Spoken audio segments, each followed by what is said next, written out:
আমরা আজকে সকাল 8:30টার দিকে ডুমনি বাজার থেকে আমাদের নির্বাচনী প্রচারণা শুরু করি এবং সেটি আমরা হেঁটে যখন সামনে নূরপাড়া মাদ্রাসা এরিয়ায় যখন যাই, সেখানে হচ্ছে আমাদের যাওয়ার সাথে সাথে অতর্কিতভাবে 43 নং ওয়ার্ড বিএনপির সভাপতি জনাব দিদার মোল্লা তিনি অতর্কিতভাবে হামলা করেন তার সন্ত্রাসী বাহিনী নিয়ে, এবং সেই হামলায় নূরপাড়া মাদ্রাসার যে প্রিন্সিপাল ছিলেন বরকতুল্লাহ স্যার তিনি নিজে আহত হন, তার ভাই হেদায়েতুল্লাহ সহ আমাদের জামাত ইসলামের ওয়ার্ডের দায়িত্বশীল আলমগীর আলম এবং সাকিব হোসেন সহ মোট 10 জনের মতন আহত হয়েছেন। আমরা তাদের প্রাথমিক চিকিৎসার জন্য হাসপাতালে নিয়েছি। হামলার যারা নেতৃত্ব দিয়েছেন সেখানে 43 নং ওয়ার্ড বিএনপির সভাপতি মোহাম্মদ দিদার আহমেদ মোল্লা, একই সাথে তার সাথে ছিলেন মোহাম্মদ সেলিম মিয়া, মোহাম্মদ ইসরাফিল, মোহাম্মদ নাহিদ, মোহাম্মদ রানা আহমেদ এবং সোহেল আহমেদ গং, এবং একই সাথে হামলায়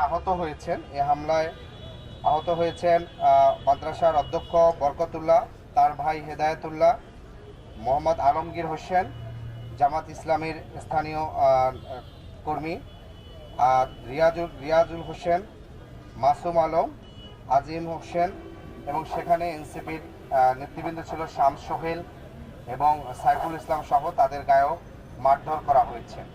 আমরা একটি বিষয় স্পষ্ট করে দেখি, এটি খুবই দুঃখের বিষয়, সেটি হচ্ছে যে আপনারা দেখেছেন যে আমরা যখন এখানে প্রচার প্রচারণা শুরু করেছিলাম কিছু সামাজিক কর্মসূচিতে আমার সাথে বিএনপির যে প্রতিদ্বন্দ্বী আছেন এসএম জাহাঙ্গীর ভাই যার সাক্ষাৎ হয়েছে, তিনি খুব হৃদ্যতা দেখিয়েছেন যে আমরা একসাথে নির্বাচন করব, কারো উপর কেউ হামলা করব না।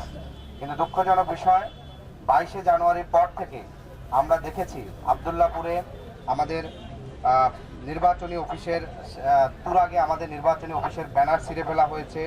আবদুল্লাপুরে 10 দলীয় জোটের নারী কর্মীদের সেখানে প্রচারণায় বাধা দিয়েছে। গতকালকে সেই খিলখ্যাত থানায় আমাদের একটি নির্বাচনী অফিস উদ্বোধনের সময় বিএনপির বাহিরের সন্ত্রাসীরা অবস্থান করে এবং একই সাথে সেখানে নানা ধরনের হামলা করার চেষ্টা করে। পরবর্তীতে স্থানীয়ভাবে সেই জায়গার চেষ্টা করা হয়।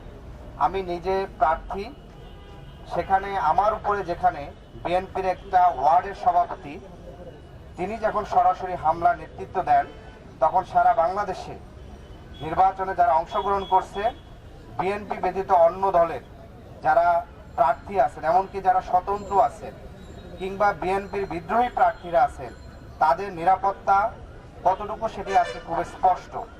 আমরা দেখেছিলাম আওয়ামী লীগের সময় জাতীয় নির্বাচনের পূর্বে যারা শক্ত ক্যান্ডিডেট থাকতেন তাদেরকে নানাভাবে হামলা মামলা করে নির্বাচনী এলাকায় প্রবেশ করতে দেওয়া হতো না। ঠিক তেমনিভাবে জুলাই আগস্ট পরবর্তীতে বাংলাদেশের সর্ববৃহৎ দল দাবি করা বিএনপি আজকে সবচেয়ে নিয়ন্ত্রণহীন বড় দলে পরিণত হয়েছে, যারা তাদের ওয়ার্ডের নেতৃবৃন্দকে এমনকি থানার নেতৃবৃন্দকে নিয়ন্ত্রণ করতে পারছে না। আমরা খুব স্পষ্ট আকারে বলতে চাই যে আইন শৃঙ্খলা বাহিনীকে যারা হামলা করেছে তাদের ফুটেজ স্পষ্টভাবে সেখানে আছে। গণমাধ্যম ইতিমধ্যে হামলাকারী মোহাম্মদ দিদার মোল্লা সহ অন্যদের ছবি স্পষ্ট করে আছে, হামলার ছবি দেখা যাচ্ছে। আমরা আশা করব আগামী 24 ঘন্টার মধ্যে মোহাম্মদ দিদার মোল্লাকে, বিএনপিকে, জনাব তারেক রহমানকে, তার সকল দিদার মোল্লাকে সাংগঠনিক পদ থেকে বহিষ্কার করে এবং আইন শৃঙ্খলা বাহিনীকে তাকে 24 ঘন্টার মধ্যে আটক করতে হবে। জুলাই পরবর্তী এই বাংলাদেশে কোন ধরনের সন্ত্রাসী হামলা বরদাস্ত করা হবে না। আমরা স্পষ্ট বলতে চাই, এই বৃহত্তর উত্তরা জুলাই আগস্ট গণ অভ্যুত্থানে সম্মুখ সারির সবচেয়ে প্রতিরোধের জায়গা, দ্বিতীয় স্বাধীনতার উত্তরা হচ্ছে সুতিকাটা।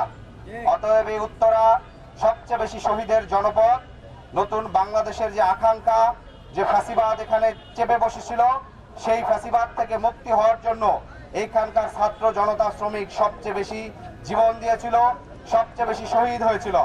যদি এই ধরনের সন্ত্রাসী হামলার প্রতিবাদে যদি বিএনপি কোনো ধরনের সাংগঠনিক ব্যবস্থা, আমরা দুটি দাবি, প্রথমত তাকে সাংগঠনিক ব্যবস্থা দিতে হবে, 2 নম্বর হচ্ছে আইন শৃঙ্খলা বাহিনীকে আগামী 24 ঘন্টার মধ্যে দিদার মোল্লাকে আটক করতে হবে এবং একই সাথে দিদার মোল্লা সহ যারা আছে তাদেরকে আটক করতে হবে।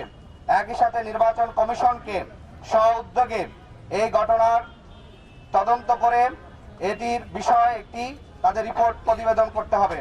আমরা বলতে চাই, যদি কোনো ধরনের এই দুটি দাবি যদি মেনে নেওয়া না হয়, তাহলে বৃহত্তর উত্তরায় আমরা অবরোধের কর্মসূচি ঘোষণা করতে বাধ্য হব।